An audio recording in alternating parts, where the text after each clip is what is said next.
মৌন ও loan Wolf, বাবা মা খুনে ধৃত হুমায়ুনের মৌনব্রতর নাটক। পুলিশের জেরায় পছন্দের প্রশ্নের উত্তর দিচ্ছে হুমায়ুন। চিরকুটে লিখে ইংরেজিতে উত্তর দিচ্ছে হুমায়ুন কবির। ব্যক্তিগত প্রশ্নের উত্তর দিতে নারাজ খুনি হুমায়ুন।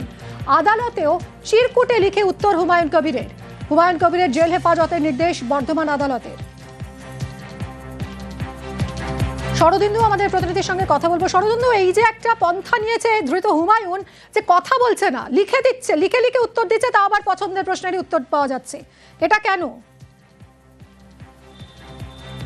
দেখো, মেমারি থানা পুলিশ তাকে হেফাজতে নেওয়ার পর থেকেই শত প্রশ্নেও সে মুখ খুলছে না এবং যা কিছু সে জানাচ্ছে লিখিতভাবে, এবং সে সেই লিখিতভাবেই জানিয়েছে ৬২ দিনের সে মৌনব্রত শুরু করেছে, তাই সে কোনো কথা বলবে না।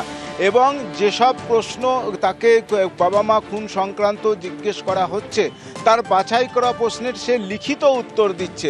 যখন তার স্ত্রী বা অন্য কোনো বিষয়ে জানতে চাওয়া হচ্ছে, তখন সে জানাচ্ছে যে এই বিষয়টি এই খুনের সঙ্গে সম্পর্কিত নয়, তাই সেই প্রশ্নের সে উত্তর দেবে না। অর্থাৎ পুলিশ মনে করছে জেরার হাত থেকে বাঁচতেই সে এই মৌনব্রতর পন্থা নিয়েছে, এমনটা তদন্তকারী অফিসাররা মনে করছে। তাকে 7 দিনের জন্য হেফাজতে নিয়েছিল পুলিশ, কিন্তু 5 দিনের মাথাতেই তাকে আজ বর্ধমান আদালতে তোলা হলো।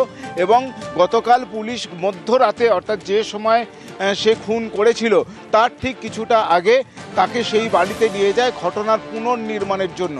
এবং তখনও তার মধ্যে কিন্তু কোনো রকম যে বাবা মাকে খুন করার যে অনুশোচনা, তা কিন্তু তার মধ্যে দেখা যায়নি। পুরোপুরি স্বাভাবিক ছিল সে, এবং স্বাভাবিকভাবেই পুলিশকে আকারে ইঙ্গিতে যা জানানোর সে জানিয়েছে। কোনো প্রশ্নের সে উত্তর মুখে দেয়নি, লিখিতভাবে জানিয়েছেন।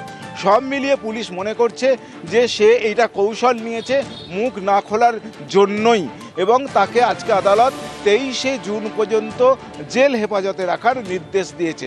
সব মিলিয়ে মেমারি থানার পুলিশ তাকে হেফাজতে নিলেও তার মুখ সেভাবে খোলাতে পারল না। কিছু প্রশ্নের লিখিত উত্তর পুলিশ, এবং এর মধ্যেই যেটা জানা গেছে যে বাবা মাকে খুনে সে 2টি অস্ত্র ব্যবহার করেছিল, একটি ছুরি এবং একটি সুচালো আর একটি অস্ত্র ব্যবহার করেছিল। সেই ছুরিটি বনগাঁ থানার পুলিশ তার কাছ থেকে বাজেয়াপ্ত করেছে, কিন্তু সেই সুচালো অস্ত্রটি কোথায় রয়েছে তা জানতে এখন চেষ্টা চালাচ্ছে পুলিশ। মিমি, ধন্যবাদ শরদিন্দু।